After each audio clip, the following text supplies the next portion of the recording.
Bismillahirrahmanirrahim. Assalamualaikum warahmatullahi wabarakatuh.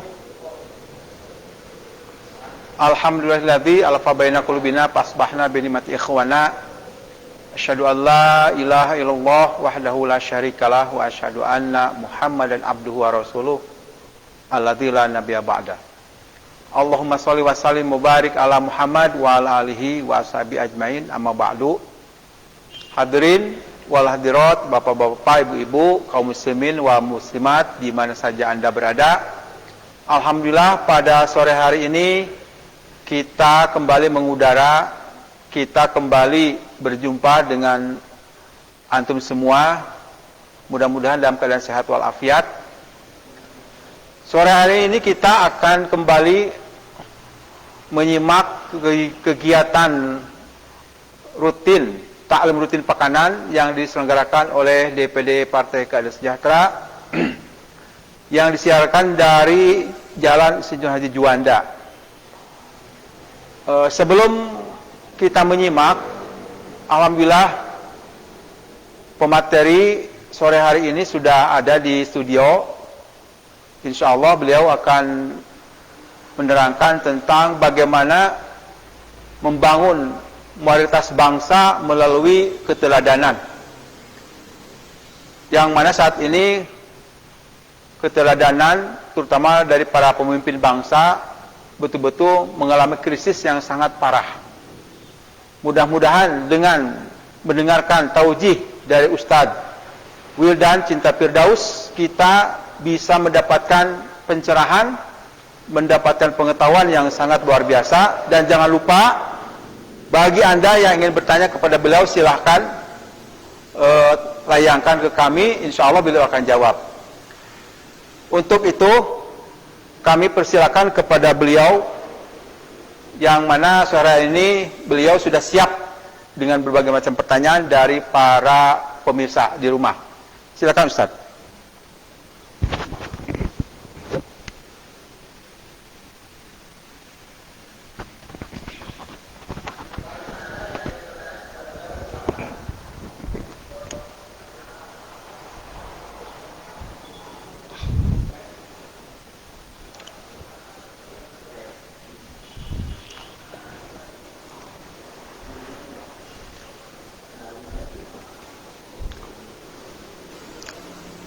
Bismillahirrahmanirrahim. Assalamualaikum warahmatullahi wabarakatuh.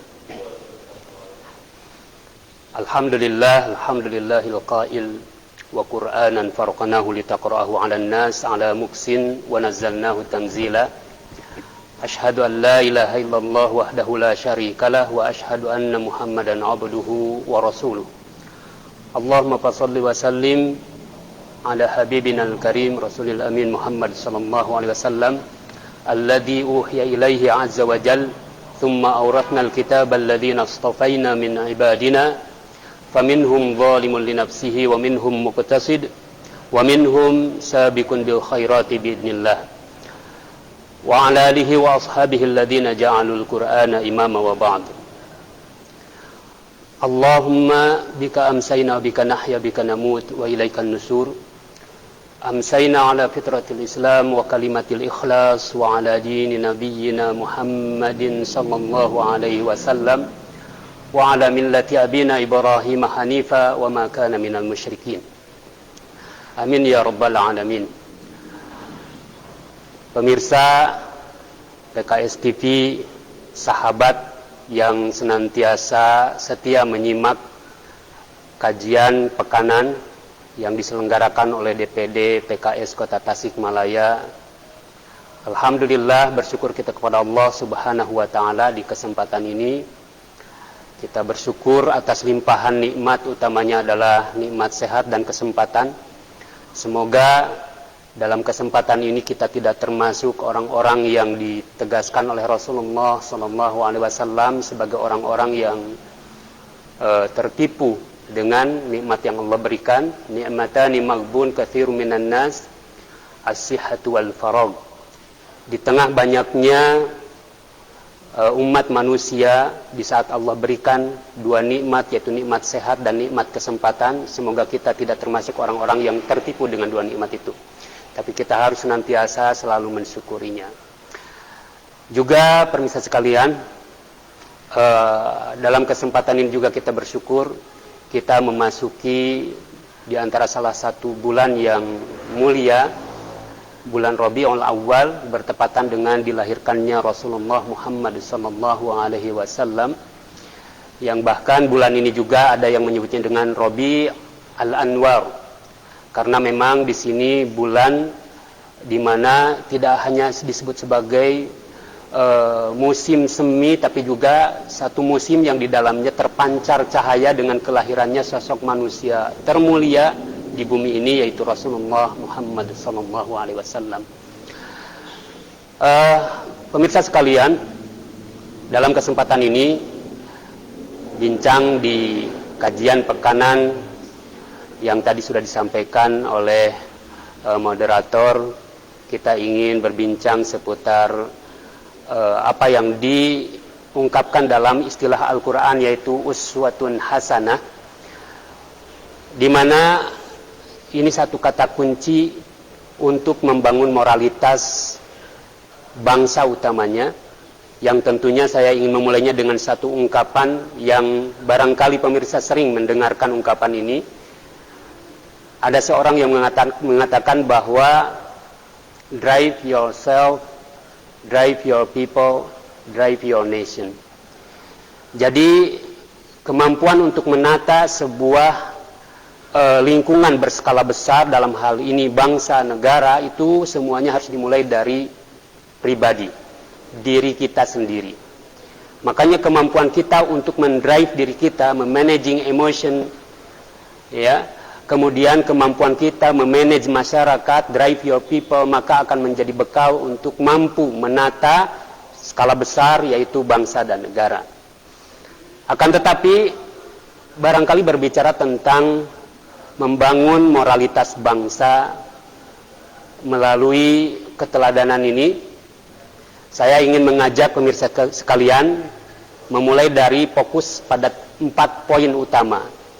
Yang pertama adalah personality, yang kedua visi, yang ketiganya adalah etos, serta yang keempatnya adalah kepemimpinan.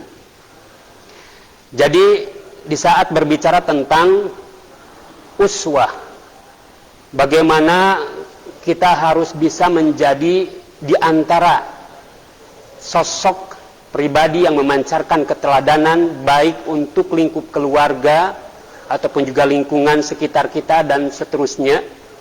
Ini harus berawal dari kualitas diri kita sendiri. Rasulullah Muhammad SAW sebelum diutus oleh Allah, beliau benar-benar dikondisikan dari semenjak awalnya. Bahkan di antara karakter yang dikenal, 4 karakter Rasul yang begitu kita sering menghafalnya, Siddiq, Amanah, Tabligh, Fatanah, ini menjadi satu modal bahwa di antara kualitas diri Rasul itu sudah dikenal bahwa beliau adalah sosok yang jujur, amanah, kemudian juga komunikatif, tabligh, dan juga amanah, tabligh, dan seterusnya. Yang keempat, ya. Nah, ini menjadi bekal buat kita semua. Pemirsa sekalian, Rasulullah SAW bahkan ketika diangkat menjadi nabi dan rasul, diberikan risalah oleh Allah, itu benar-benar tetap terpaut, terkoneksi dengan Allah. Sehingga wa ma yantiqu 'anil hawa in huwa illa wahyu yuha. Tidak mungkin Rasul sallallahu alaihi wasallam dari apa yang diungkapkan, diucapkan ataupun statement-statement yang keluar dari mulutnya itu berdasarkan hawa nafsunya, tidak. Namun semuanya berdasar dari wahyu Allah Subhanahu wa taala. Bahkan ditegaskan pula di dalam Al-Qur'an surah Ali Imran, maka li basyarin ayyutiyahullahu al-kitaba wal hukma wan nubuwah thumma yaqulu lin-nasi kunu ibadan li min dunillah. Jangan sampai sosok manusia seperti halnya para nabi dan rasul yang telah diberikan anugerah kenabian, dan juga risalah, kemudian dia bertugas hanya untuk menjadikan sebagai sosok yang dituhankan oleh pengikutnya. Makanya itu ditegaskan oleh Allah, jangan sampai demikian. Walakin kunu rabbaniyin bima kuntum tu'allimuna al-kitaba wa bima kuntum tadrusun. Tapi semuanya harus terkoneksi dengan Allah, menjadi sosok yang rabbani. Jangan sampai menjadi manusia yang merasa dengan kemampuannya seakan-akan tidak ada intervensi Allah pada dirinya. Pemirsa sekalian, jadi disinilah ya kita melihat pertama dari personalnya. Yang kedua etosnya. Luar biasa Rasulullah Muhammad SAW ketika beliau diberikan risalah oleh Allah, harus menyebarkan risalahnya di kalangan Quraisy, bahkan nantinya kepada umat seluruhnya. Namun di saat menghadapi tantangan demi tantangan, apa yang kita sering dengar, kita kenal, di saat tokoh-tokoh Quraisy menawarkan berbagai hal kepada Rasul, harta, tahta, wanita, namun dengan tegas Rasul menolaknya dengan kalimat yang sangat luar biasa.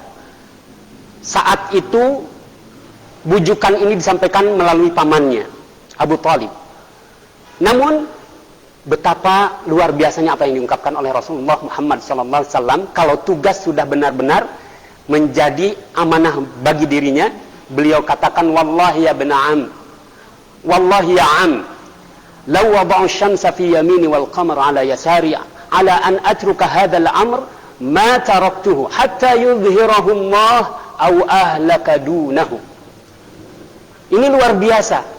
Jadi kalau memang tugas sudah benar-benar diamanahkan, diemban oleh seorang Rasul, maka apapun konsekuensinya beliau siap menghadapinya. Dan inilah yang disampaikan kepada umatnya. Ada salah satu hadis yang cukup panjang yang di situ memprediksikan bahwa di suatu saat nanti, ala inna rahal Islam dairah. Ketahuilah bahwa roda Islam itu akan terus berputar. Dairah. Faduru ma'al Islami haitsu dar. Maka bagaimanapun, seperti apapun pergantian zaman, perubahan kondisi, waktu, kita harus tetap ikut berputar dengan roda Islam ini. Kenapa? Ditegaskan lagi oleh Rasul, ala innal Qur'an was sultan sayaftariqa. Ketahuilah oleh kalian bahwa nanti, suatu saat nanti, Al-Quran dan konsep pemerintahan, kekuasaan akan dipisahkan. Dan Rasul menegaskan, fala tufarikul kitab. Jangan sekali-kali kalian lepas dari Al-Quran. Kenapa? Ala innahu sayakunu alaikum umara'a yaqduna li anfusihim ma la yaqduna lakum. Wa in ata'tumuhum adallukum. Wa in asaitumuhum qatalukum. Karena nanti kalau kalian lepas dari panduan yang diturunkan Allah melalui Rasulnya, niscaya akan terhempas jauh. Karena nanti akan menghadapi satu tantangan besar di mana akan hadirnya sosok pemimpin yang memerintah, yang memimpin untuk kepentingan dirinya sendiri, bukan untuk kepentingan kalian. Apabila kalian mentaatinya, akan disesatkan. Dan apabila kalian menolak perintah-perintahnya, maka akan dipenjarakan. Bahkan di sini kalimatnya qatalukum, dibunuh, entah itu pembunuhan karakter dan yang lainnya. Maka para sahabat pun waktu itu bertanya, qalu wa madza nasna'u ya Rasulullah. Lantas kalau memang hal itu terjadi menimpa kami ya Rasulullah, apa yang harus kami lakukan? Perhatikan di sini transfer etosnya itu, ya, begitu kuat. Kama sana'a ashabu Isa bin Maryam. Kalian harus seperti sahabat-sahabat Isa bin Maryam. Hawariyun. Nushiru bil manashir wa humilu 'alal khusb mautun fi ta'atillah khairun min hayatin fi ma'siyatillah. Atau kama qala alaihi salatu wassalam. Jadi betapa kalau memang kita sudah benar-benar mengaku sebagai umat Rasulullah Muhammad sallallahu alaihi wasallam dan ingin mendapatkan syafaatnya, perhatikanlah para followernya begitu loyal dan juga militansinya begitu kuat untuk menjalankan tugas menyampaikan risalah di muka bumi ini dengan segala tantangan yang akan dihadapinya. Pemirsa sekalian, jadi ini personal, mohon maaf tadi ada yang terlewat. V-nya itu sebenarnya visi ya. Visi, tapi tadi melangkah ke etos. Tapi semuanya perlu kita perhatikan sebelum berbicara tentang keteladanan ya. Visi ini sebagai tambahan tadi mohon maaf ya, bahwa seorang mukmin harus jelas ya visinya. Kita juga sering mendengar barangkali satu ungkapan, where the vision is 1 year, cultivate flowers. Apabila visi kita hanya 1 tahun, maka tanamlah bunga. Bunga ada musimnya, tapi setidaknya kita bisa menampilkan sosok keindahan yang bisa dinikmati oleh lingkungan yang ada di sekitar kita. Keharuman bunga pun bisa dirasakan oleh lingkungan sekitarnya. Manakala visi kita 1 tahun, paling tidak jangan sampai meninggalkan jejak yang benar-benar tidak sedap dicium dan dipandang oleh orang-orang sekitar kita. Manakala mungkin dalam menjabat sebagai RT, RW di lingkungan kita, bahkan kalau memang mungkin ketika kita menjadi pemimpin dalam rumah tangga, tidak sedikit yang perjalanan rumah tangganya ternyata hanya 1 tahun karena terjadi perceraian. Paling tidak dia meninggalkan jejak dari perceraian itu dengan bil ma'ruf. Bukan perceraian yang bahkan meninggalkan satu coreng. Katanya dia seorang ustadz, katanya dia seorang begini dan begitu, tapi kok ini jangan sampai ada sejatinya. Makanya where the vision is 1 year, cultivate flowers. Dan juga apabila where the vision is 10 years, cultivate trees. Apabila visi kita untuk 1 dekade, ya, 10 tahun, maka tanamlah pohon. Pohon seperti apa? Nah, ini kalau pilkada mungkin 2 itu ya. Paling tidak, di masa 10 tahun ini kita bisa menanam pohon. Kalau mengambil satu analogi Al-Quran, atau gambaran yang ditegaskan dalam Al-Quran, pohon yang tidak hanya mencerminkan pohon bonsai, tapi kasyajaratin tayyibah asluha thabitun wa faruha fis sama tu'ti ukulaha kulla hinin biidni rabbiha. Atau bahkan ada ungkapan dari seorang ulama yang lain, kun ma'an nasi kasyajar, jadilah kalian itu seperti pohon, yarmunahu bil hajar fayarmihim bis thamar. Bagaimana dengan tantangan-tantangan mungkin ketika menjabat diri kita sebagai seorang pemimpin atau apapun selama 10 tahun ini dengan tantangan yang begitu luar biasa, tapi paling tidak kun ma'an nasi kasyajar. Posisikan diri kita bagai pohon yang berbuah. Orang melemparnya dengan batu, tapi dia senantiasa membalasnya dengan buah-buahan yang benar-benar segar dan juga bisa dinikmati oleh lingkungannya. Pemirsa sekalian, nah inilah ya visi yang harus dibangun, apakah jangka pendek, menengah ataupun juga jangka panjang. Bahkan yang terakhir dikatakan where the vision is eternity, cultivate people. Kalau memang visi kita seumur hidup, makanya kita harus menanam orang, melahirkan orang-orang unggulan. Dan ini dimulai dari rumah. Kenapa ada bahasa al-ummu madrasatun idza a'dadtaha a'dadta sa'ban tayyibal a'raqi. Ini luar biasa. Yang tentunya dimulai visi itu ketika sebelum terjadinya akdun nikah. Di sini sudah dipersiapkan. Karena nanti akan melahirkan generasi-generasi unggulan yang nantinya akan menjadi teladan bagi generasi-generasi berikutnya. Nah, ini gambarannya adalah ada hal yang barangkali cukup menarik juga.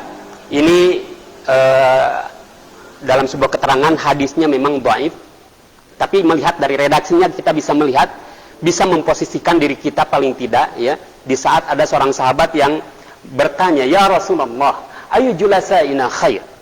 Ya Rasulullah, majelis atau partner, sahabat, teman, rekan, lingkungan seperti apa yang baik buat kami? Maka Rasul mengatakan, "Man dzakkarakum billahi ru'yatuhu." Carilah orang yang jelas visinya. Ketika melihat visinya, dzakkarakum billahi, mengingatkan Anda, mengingatkan kita kepada Allah. Visi-visi yang dibangunnya, entah itu visi pribadinya, visi organisasinya, visi yang lainnya, selalu orientasinya Allah. Nah, cari partner yang seperti itu. Kemudian, wazada fi ilmikum mantiquhu. Yang kedua, cari sahabat, teman, partner yang apabila kalian bicara, ngobrol dengannya, walaupun lahbatan, beberapa saat, tapi bisa menambah wawasan dan pengetahuan. Bukan nambah dosa, bukan nambah hal yang tidak bermanfaat. Sekarang lagi viral, ada film yang tayang dan cukup provokatif, The Flag. Ini luar biasa. Sampai di sana digambarkan tentang konflik antara wanita berjilbab dengan wanita yang bercadar. Di sana tidak ada pelajaran sama sekali. Karena obrolan seorang mukmin yang mengaku dirinya sebagai umat Rasulullah Muhammad SAW, dari ucapannya, dari obrolannya, walaupun hanya sesaat, siapa saja yang menjadi lawan bicaranya akan bertambah bagi dia wawasan dan ilmu pengetahuannya. Yang ketiga adalah man dzakkarakum bil akhirati amaluhu. Cari partner, sahabat, teman, lingkungan yang ketika mereka melaksanakan aktivitas untuk merealisasikan dari rencana-rencana kerjanya itu, mengingatkan kita kepada akhirat. Selalu ingat hisab. Ada proyek ini, ada proyek itu, kita kerjain ini, kita ngerjain itu. Langsung terpikir, ini nanti gimana? Ini proyek basah apa aman ini? Dan sebagainya. Jadi, dzakkarakum bil akhirati amaluhu.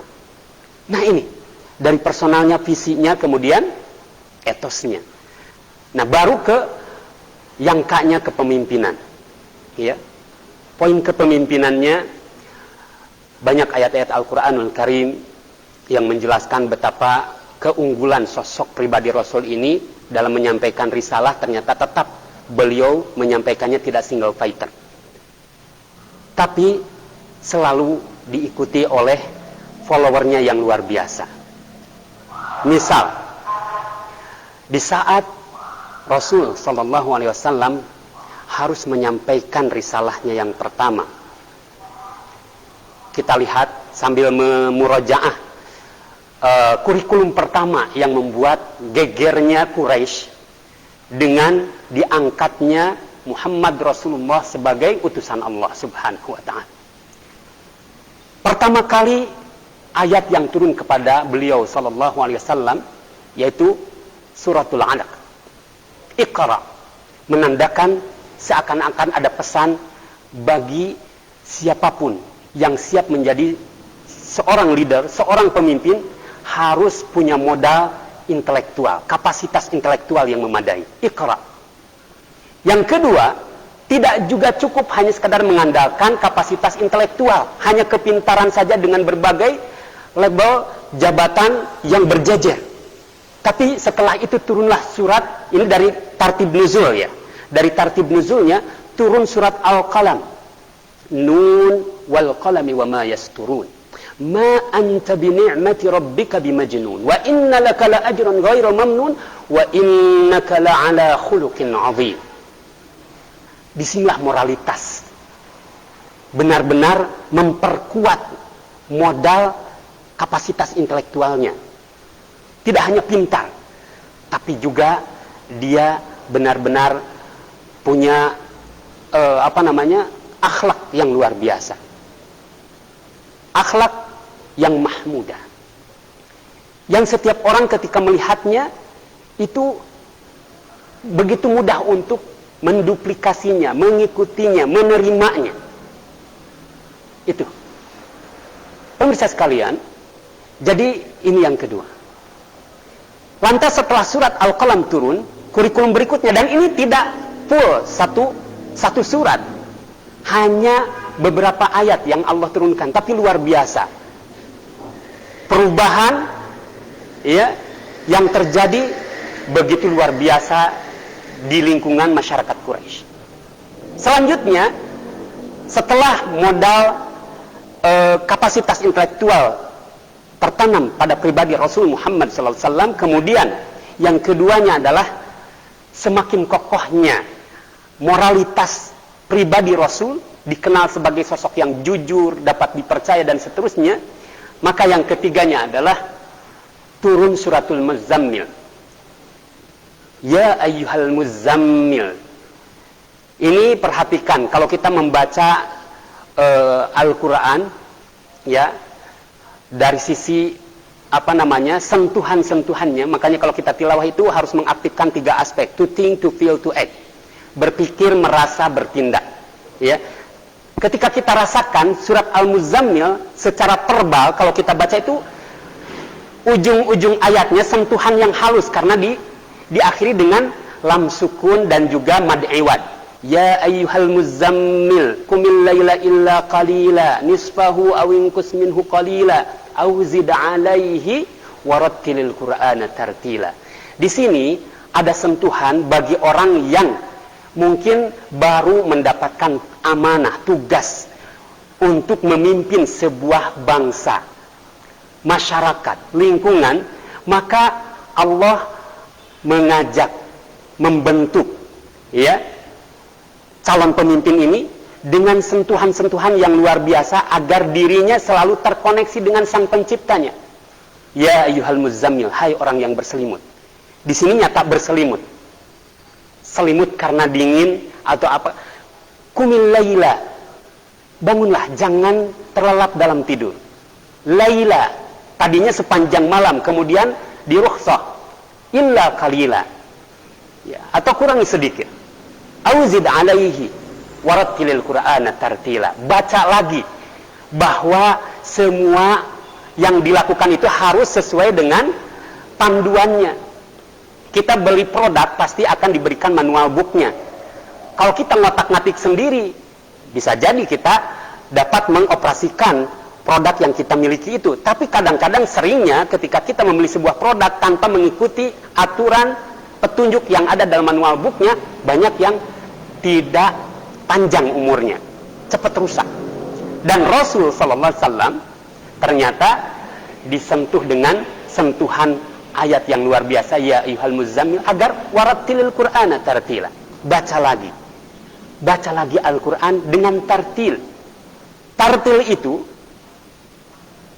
dalam definisi yang singkat tapi padat, yaitu tajwidul huruf wa ma'rifatul wuku.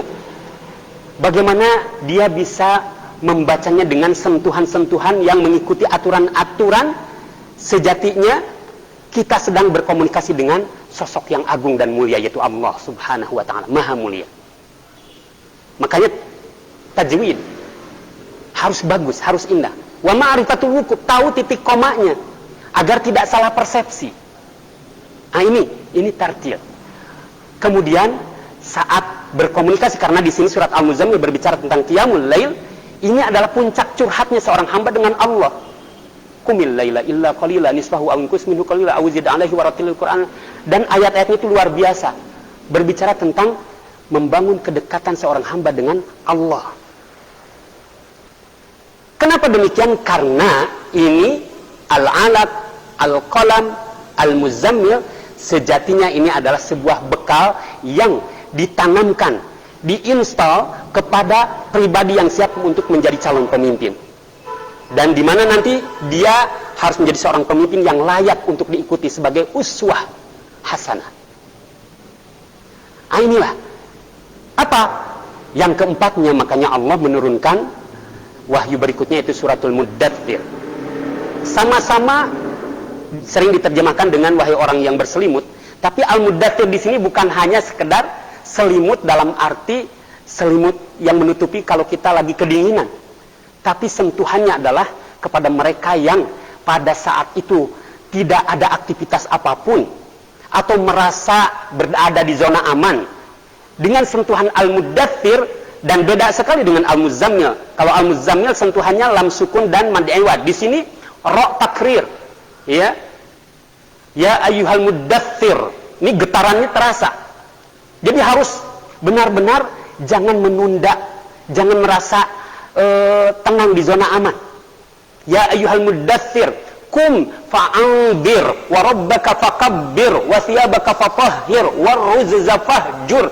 Ini saat dirinya sudah mulai Rasulullah Muhammad SAW mendapatkan tugas untuk interaksi sosial, ya, dan harus siap menghadapi berbagai konsekuensinya. Gitu. Jadi tidak dengan sentuhan yang halus lagi, karena dia harus kuat. Harus kuat sebagaimana getaran roh, ya, ketika dengan sifat takrirnya itu luar biasa getarannya. Nah, ini ketika kita menjadi umat Rasul sallallahu alaihi wasallam, ya, dalam memperingati maulid ke maulid yang entah keberapa kali ini, jangan hanya sifatnya yang sekedar nostalgia, ya, dan sebagainya, tapi tergetar kita apa karakter yang bagaimana yang harus benar-benar kami bangun kalau diri kita memang sangat mengharapkan syafaat Rasul di yaumul kiamah nanti. Ya, bergeraklah kita, berupaya untuk terus membangun karakter-karakter yang diharapkan oleh Rasulullah Muhammad SAW. Setelah itu, ketika sudah terbina kesolihan sosial, karena solehnya, ya, di sini tidak boleh membangun sebatas solih individu, tapi juga dituntut untuk membangun solih populasi, solih komunitas, bahkan solih ekosistem. Namun semua itu tentunya harus dikemas dalam sebuah aturan, sistem yang jelas. Turunlah setelah surat Al-Muddathir, surat kelima, yaitu suratul Fatihah. Surah Al-Fatihah itu turun urutan nuzulnya yang kelima. Di situ dijelaskan, ihdinas siratal mustaqim, siratal ladzina an'amta alaihim ghairil maghdubi alaihim waladdallin. Aturan yang jelas, jangan bengkok. Jangan condong ke sini, jangan condong ke kiri atau kanan, tapi siratal mustaqim, al-Islam. Yang jelas Allah membimbing, akan terus membimbingnya. Pemirsa sekalian, inilah bekalnya. Jadi, poin personal, kemudian juga visi, etos, dan kepemimpinan ini menjadi poin-poin yang perlu kita coba fokuskan ketika kita mau berbicara tentang kalimat uswatun hasanah. Uswatun hasanah, uswah, atau dalam riwayat lain dibaca iswah. Ya, Imam Warash dari Imam Nafi' itu membacanya laqad kana lakum fi Rasulillahi iswatun hasanah. Dibaca kasrah. Ya. Kasrah ini pecah, ya. Jadi sampai hal yang detail. Artinya kalau sudah menggunakan redaksi iswah, yang diteladani itu bukan hanya aspek global saja, tapi sampai hal terkecil. Makanya ada dalam hadis Rasul sallallahu alaihi wasallam, ya, yang saya lupa redaksinya, tapi ketika menggambarkan dari Aisyah radhiyallahu anha bahwa di bulan Ramadan katanya Rasulullah pernah menciumku padahal dirinya sedang saum. Laqad kana lakum fi Rasulillahi uswatun hasanah. Ya. Kenapa ada redaksi di situ? Ya, hal yang kadang-kadang mungkin tabu. Namun ini tentunya harus ada bahasan khusus. Tapi ketika ada hal-hal yang mungkin sifatnya seperti tabu, wah ini puasa harus menjauh dari istri dan sebagainya. Tapi ternyata ada satu riwayat di mana Rasul pernah mencium istrinya Aisyah radhiyallahu anha di mana dirinya sedang saum. Dan di situ dalam redaksi hadisnya, ya, diungkapkan, ya, dan Rasul adalah uswatun hasanah.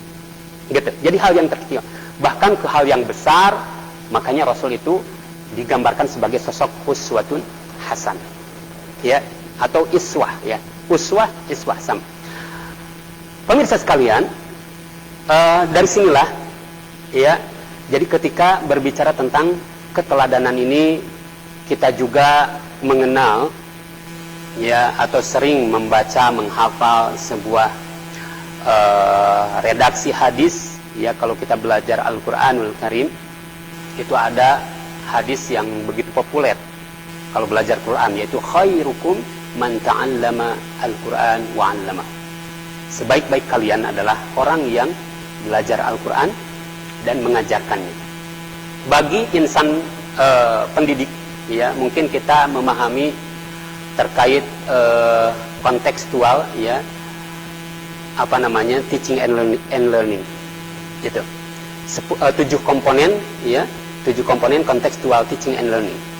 Jadi keteladanan ini harus dimulai dari pertama, saat Rasul sallallahu alaihi wasallam mentarbiyah umatnya ya, mengajarkan kepada umatnya terkait apa yang diwahyukan Allah kepada dirinya agar disampaikan kepada umatnya, dari hal yang terkecil dalam menyampaikan Al-Quran.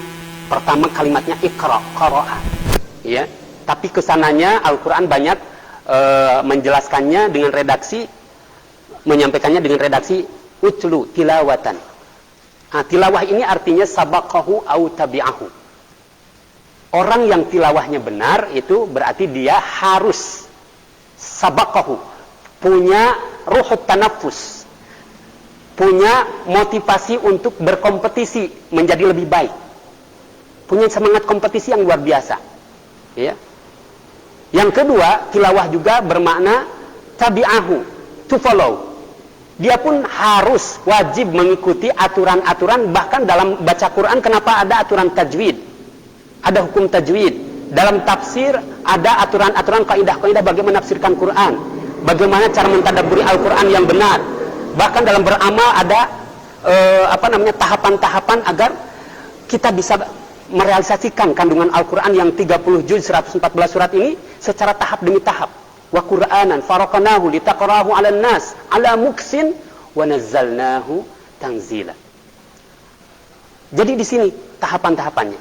Ketika Rasul ya mengajarkan, menyampaikan risalah ini kepada umatnya, maka kalau menggunakan dari komponen teaching and learning ini, yang pertama adalah harus berupaya ya. Setiap kita kalau mengajar ya, bagi kita orang tua mengajar kepada anak-anak, guru kepada muridnya, itu yang pertama adalah komponen yang pertama konstruktivisme ya, membangun karakter, bukan menuntaskan kurikulum. Bukan karena ganti kurikulum ya, ini gimana, bingung lagi. Padahal intinya adalah dalam mengajar ini bagaimana kita harus mampu membangun karakter. Seperti tadi Iqra, al-alaq turun, membangun kapasitas intelektual bahwa segala sesuatu harus dimulai dengan ilmu gitu. Ketika kita mau jualan, kenapa kita harus tahu produk knowledge-nya ya, pengetahuan tentang produk itu. Iqra dulu kan gitu. Nah, ini konstruktivisme. Yang kedua adalah inquiry, menemukan ya. Ini setelah kita baca, kita menemukan sesuatu, kita semakin mempelajarinya, maka akhirnya question ya, questioning, bertanya. Makanya dalam Al-Quran banyak kalimat yas'alunaka, yas'alunaka ya, dan seterusnya. Afala ta'qilun, afala tatadabbarun. Ini ditantang pikiran kita untuk memikirkan, mentafakuri ayat-ayat Allah. Setelah questioning, kemudian baru dibutuhkannya ya learning community atau ya lingkungan kelompok belajar. Tidak bisa kita mempelajari sesuatu sendirian, perlu partner. Makanya Al-Quran pun turun secara mutawatir ya, dari Rasul kepada para sahabat, dari sahabat kepada tabi'in dan seterusnya. Itu runut, ada sanadnya. Begitu juga hadis. Bahkan sampai harus ilmu dalam Islam yang begitu selektif adalah ilmu rijalul hadis. Ini riwayatnya dari siapa, orangnya kayak gimana dan sebagainya, sehingga tidak sembarangan menerima informasi itu. Karena ada learning community. Ya. Ada komunitas yang mampu mengontrol dalam lingkup kecil. Ketika ya, kalau dalam lingkungan pesantren mas sorogan, ini detail gitu, talaki ya, dan ditalkin oleh sang pembimbingnya secara detail. Itu. Nah ini dari learning community, maka saat terbentuk satu komunitas kecil, lingkungan, kelas, sekolah, tetap manusia selalu menginginkan atau membutuhkan adanya model. Makanya dari komponen teaching and learning yang berikutnya setelah learning community adalah modeling. Guru harus menjadi model utama ya untuk insan yang dididiknya, murid-muridnya, siswanya. Orang tua harus menjadi model utama bagi anak-anaknya. Karena kalau berbicara tentang uswah atau iswah, ini secara sederhananya kita perlu memulai dari gambaran cermin. Ada sabda Rasul yang lain yang berbunyi almar'u ya ala dini khalili falyanzur ahadukum may yukhalil. Atau dalam sabdanya yang lain ya al-mu'minu mir'atu akhihi. Seorang mukmin itu cermin bagi saudaranya yang lain. Nah, ini baru cermin saja karena apa? Cermin itu luar biasa. Bahkan ada lagi sebutan al-mar'atu kal mir'ah. Perempuan itu seperti cermin. Ini contoh sederhananya. Kenapa laki-laki kalau ada perempuannya padahal pakai masker mungkin ya, padahal dia lagi diem, tapi saat melewati perempuan mendadak dia bersolek. Seakan-akan dia melewati cermin. Makanya al-mar'ah kal mir'ah. Tanpa ada kata-kata, tanpa ada apa-apa, tapi orang yang melewatnya, orang yang melihatnya, dia akan berbenah diri. Itulah diantara ya keunikan cermin. Jadi cermin itu nggak bicara dia. Ya, kita bercermin nggak bicara. Sekalinya kita lihat cermin hanya akan memantulkan siapa diri kita dan kita pun akan membenahi apa yang barangkali perlu kita benahi atau semakin memperindah apa yang perlu kita perindah. Itu cermin. Nah, ini belum berbicara tentang uswah, baru mir'ahnya. Untuk itulah hati-hati, ya. Rasulullah Muhammad SAW kenapa di sini dibingkainya dengan jabatannya ya, uswatun hasanah. Bukan lagi kan ini seleksinya luar biasa dari Nabi, Rasul, Ulul Azmi, kemudian uswah, gitu. Karena harus menjadi teladan dalam segala aspeknya. Ada seorang trainer terkenal ya, beliau juga seorang ustadz. Ini di Jakarta. Dia lagi kebetulan ada keperluan ke daerah Gajah Mada, Hayamuruk ya. Di saat kondisi lagi rame, saat lewat Gajah Mada ternyata dia memakai mobil dari lembaganya yang memang tertulis lembaganya sangat jelas ya, dan orang sangat mengenalnya ya, siapa ustadz ini, siapa owner lembaga ini gitu. Nah, beliau membawa mobil ke daerah Gajah Mada itu dengan mobil yang ada label lembaganya.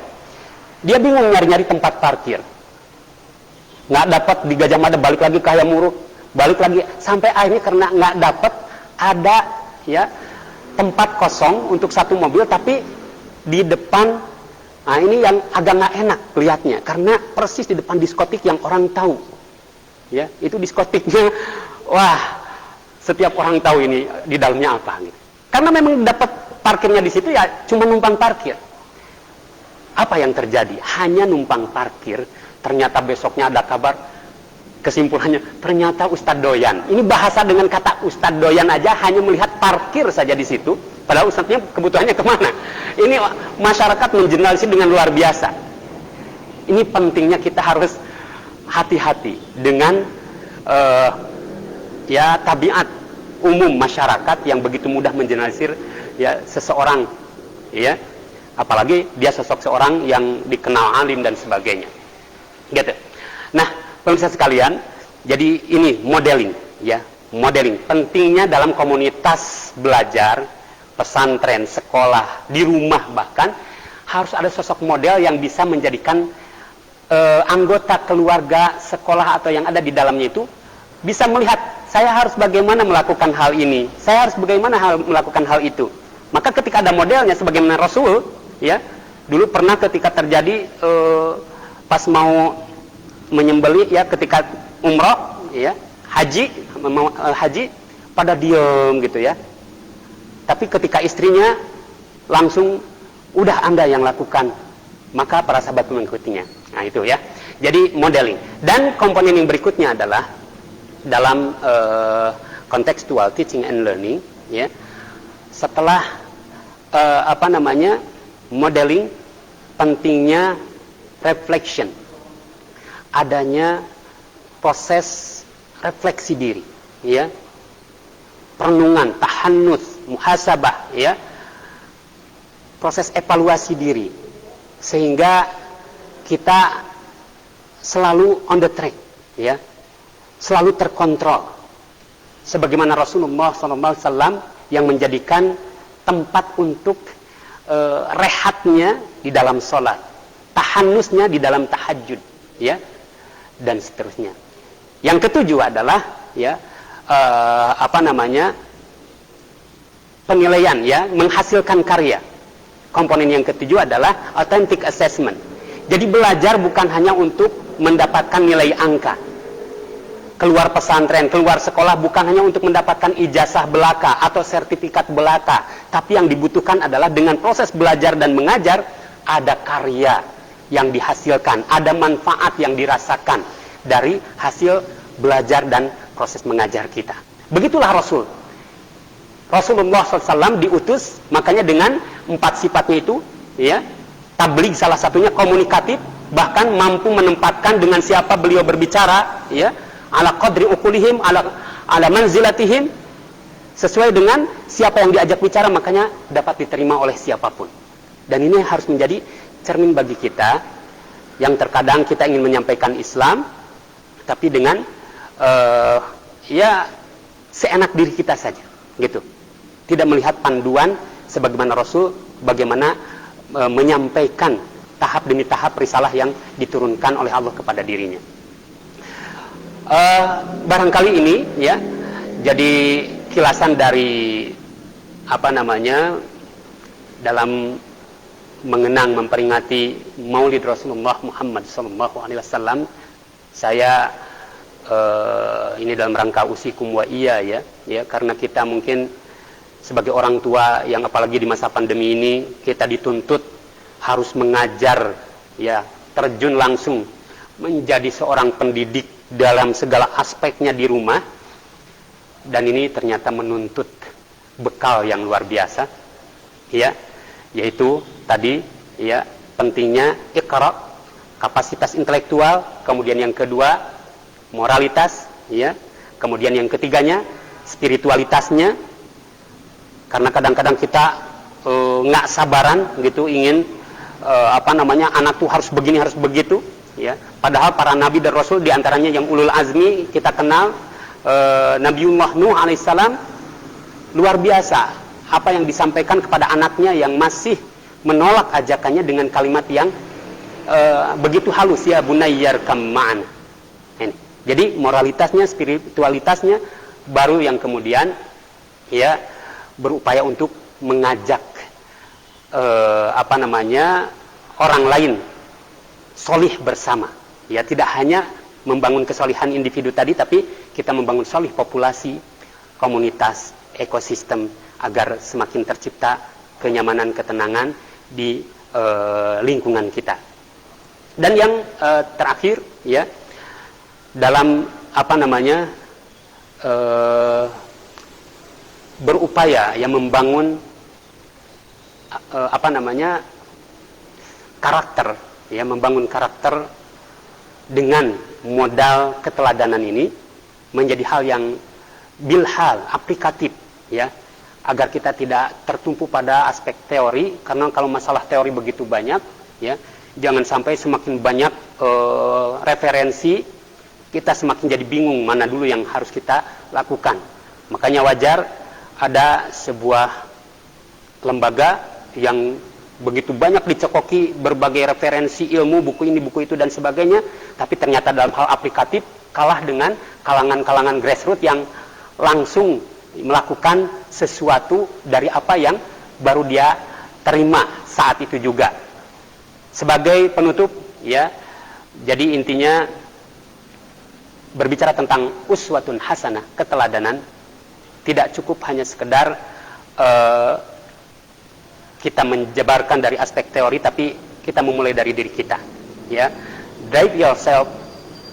Mari kita mulai dari diri kita, kendalikan hal-hal yang memang masih menghambat kesolihan kita, diri kita sendiri, ya. Kemudian kita pun berproses juga untuk mengajak keluarga kita menjadi insan-insan yang solih, solihah, agar juga nanti akan menjadi cermin bagi lingkungan di sekitar kita, ya.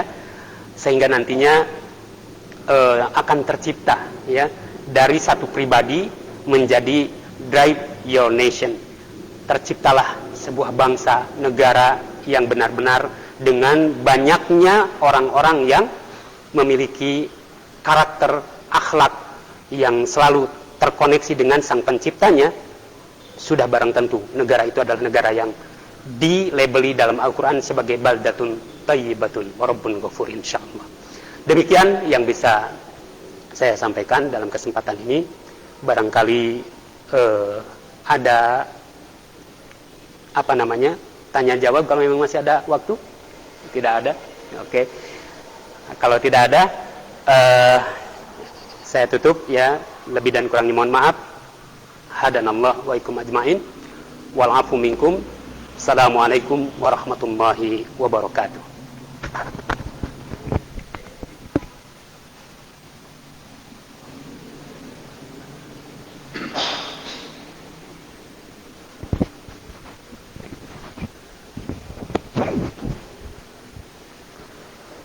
Hadirin Bapak-bapak, Ibu-ibu, para pemirsa PKS TV yang dimuliakan oleh Allah. Alhamdulillah uraian tadi yang cukup jelas dari Ustadz Wildan Cinta Firdaus begitu luar biasa tentang keteladanan dari Rasulullah SAW. Mudah-mudahan apa yang beliau sampaikan menjadikan kita meneladani beliau, baik dalam keseharian kita, dalam ibadah kita, maupun dalam berbangsa dan bernegara.